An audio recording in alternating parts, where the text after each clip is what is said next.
Hi, I'm Charlotte. You are watching The Ugly Atheist.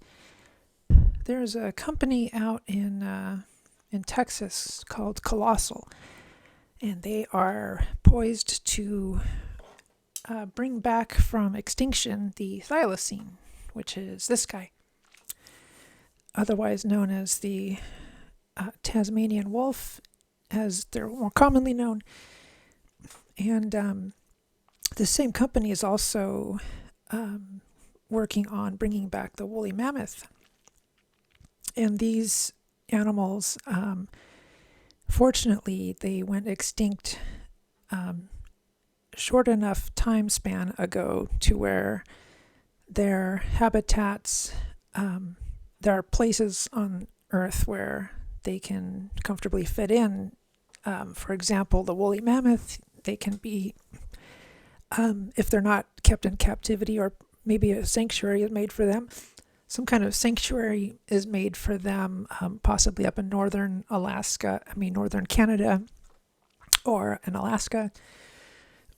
That sort of replicates the environment that they were in before extinction. The plans for the Tasmanian wolf, the thylacine, is that they would be released back into their actual habitat, since they only went extinct.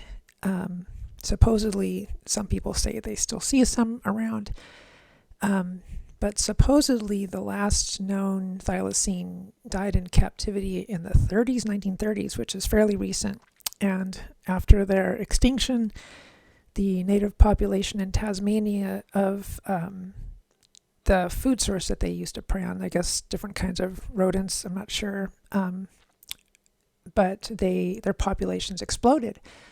So they can very easily reintroduce them to Tasmania or in Australia too. I think that was part of their habitat.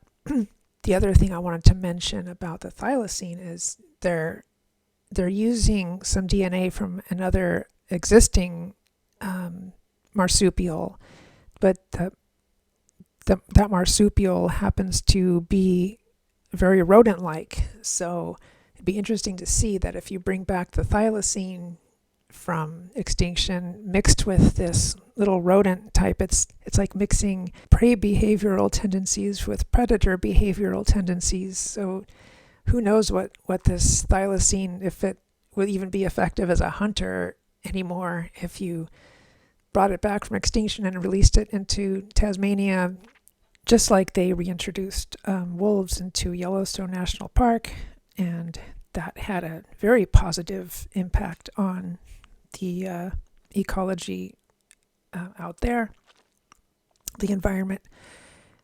And similarly, the thylacine's reintroduction into Tasmania is expected to have a positive impact on not just the fauna, but the flora and the topography.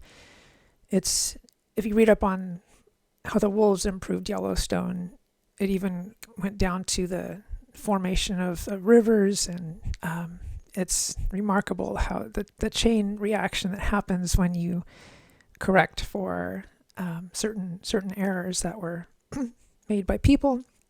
This whole idea of bringing back animals from extinction sounds exciting to me. However, there's one animal that the bringing back of which will introduce huge ethical problems, and that is the reintroduction, or the unextincting, if that's the word, of the Neanderthal, which they similarly were part of the Pleistocene era, and the thylacine wasn't, I don't think, but woolly mammoths were. So woolly mammoths, and they also found recently, before I get too far into this, just as an aside, they found, I think last week, a mummified cub of a saber-toothed cat.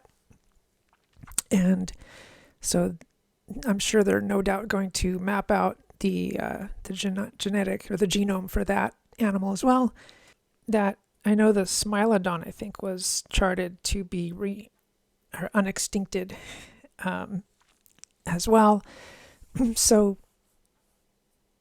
all these animals if brought back from extinction, have a place in the world, or at least a facsimile.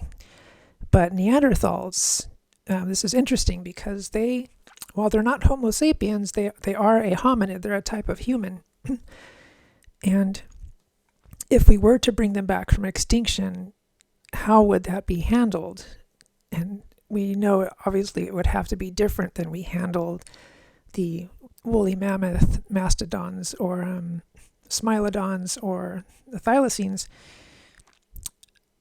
because there is a whole different set of ethical concerns that are surrounding the reemergence of a human that isn't exactly Homo sapien, that isn't, well, is not Homo sapien. They're Homo neanderthalis, I guess. I'm not sure what the official scientific name for that species is, but we can't keep them in captivity if they appear sufficiently human. But that's part of the dilemma, isn't it? Where we don't know at what point we would draw the line of, okay, this is an animal specimen to be monitored and studied in a enclosed environment or a captive environment versus, okay, this thing seems very fully sentient, and self-conscious, self-aware, just like another human, but just looks a little different. So might we release it back into the human population, or release it into the human population to try to navigate our current, Homo sapien cultures and societies, where it might have a very difficult time adjusting. The question partially surrounds or is dictated by what kind of behavior what kind of behaviors do we know are exhibited by Neanderthals? While the Neanderthals are obviously no longer around, I think they died out some 40,000 years ago, which is really recent in evolutionary history or natural history. The only clues we have to what Neanderthals were like behaviorally is by studying those populations of people in Asia and Europe primarily that have the highest percentages of DNA, Neanderthal DNA in their genome. And from studying those people, we've sort of deduced that Neanderthals were much more introverted and less sociable than Homo sapiens. And this is also borne out by the fossil record, where small clans or families of Neanderthals tended to stick together and keep isolated from other groups of Neanderthals.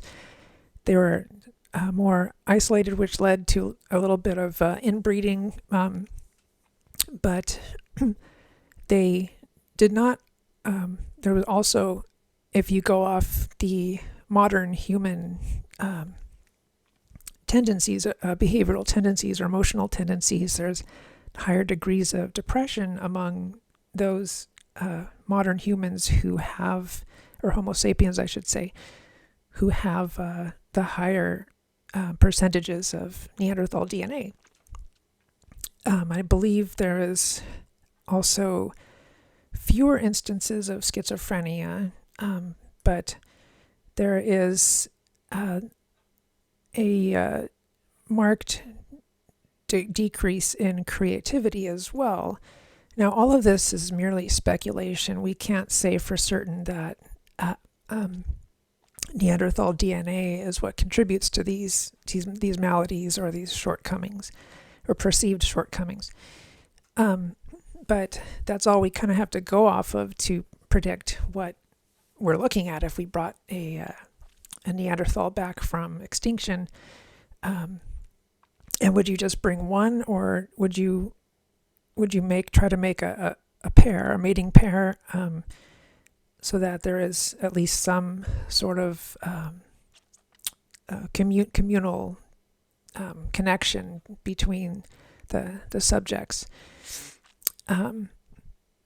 Also, would these behavioral traits be pronounced enough, because they're watered down in our genome because they're so diluted by our own genetic predispositions and genetic makeup, that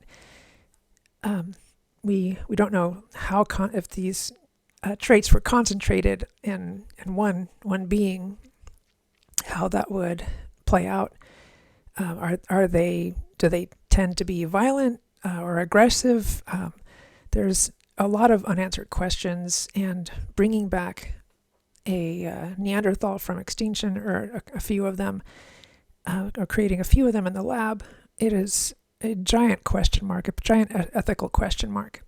I mean, you couldn't keep them in a cage, and you can't release them into the same areas where you would release the woolly mammoths, even though that's sort of closer to the environment that the Neanderthals thrived in.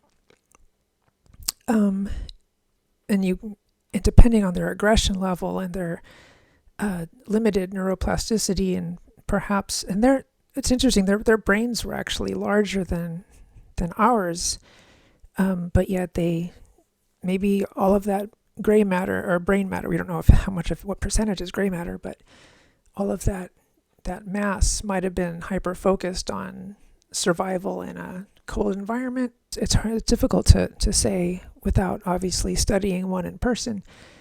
But if they are impaired by our standards, we can't fairly release them into society. So that's the crux of the ethical dilemma, is what you would do, and maybe it's just not worth it to even go down that road and bring them back from extinction. What purpose would it serve other than just gaining a little bit more knowledge about our own past? Is that a good enough reason to create these ethical dilemmas where there would involve some sort of human suffering? Or would you perhaps make a giant Pleistocene park where you have all of the Pleistocene era animals that you've brought back from extinction and just put them all in one park, just like Jurassic Park? Or perhaps one solution to the Neanderthal ethical dilemma might be, as AI technology advances, we might have some kind of program where we can feed in a genome into an algorithm or into a gene processing model, and it will, based on the genetics, create an avatar of what the genetics code for and what kind of being would result and how they would behave, and it might give us a full detailed array of behavioral traits to be expected. And maybe that, based on that information, based on that knowledge, we can decide whether to go forward with bringing a Neanderthal back from extinction, or leaving it as a part of our history. And just as a random aside, I just wanted to say that Neanderthals are not our predecessor, they were our contemporary. So I hear sometimes people say that we came from Neanderthals, but we didn't. We and Neanderthals shared a common ancestor. I think maybe 3 million years ago. I don't remember what the time span was for that, but I just wanted to mention that because it's just some misinformation I've heard before. So what does this have to do with religion or atheism or spirituality or a lack thereof? I saw one source, which I don't know how much credibility to give it, but they said that the people who are modern day Homo sapiens, who have the higher percentages of Neanderthal DNA tend to be less religious. So might it be the case that Neanderthals are prone to not be very spiritual, or not have a sense of a higher power? That's difficult to say because we've uncovered a lot of burial grounds for Neanderthals, and they do adorn their dead with different kinds of ornamentation. I think it's seashells, different kinds of stones, and bone, decorative bone. So it's hard to say if there will be spiritual implications or another level of ethical concerns surrounding their spirituality. And I believe, perhaps those of us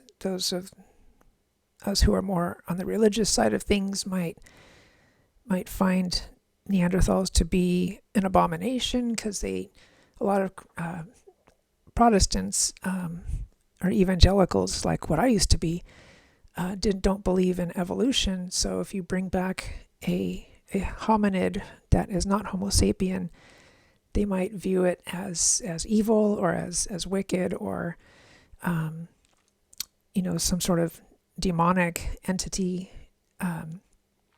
Or some of them, I've heard some Christians say that Neanderthals never really existed, that they're just another kind of human like us, and they try to point to different kinds of musculoskeletal diseases that could cause the kinds of deformations we see in Neanderthal skeletons.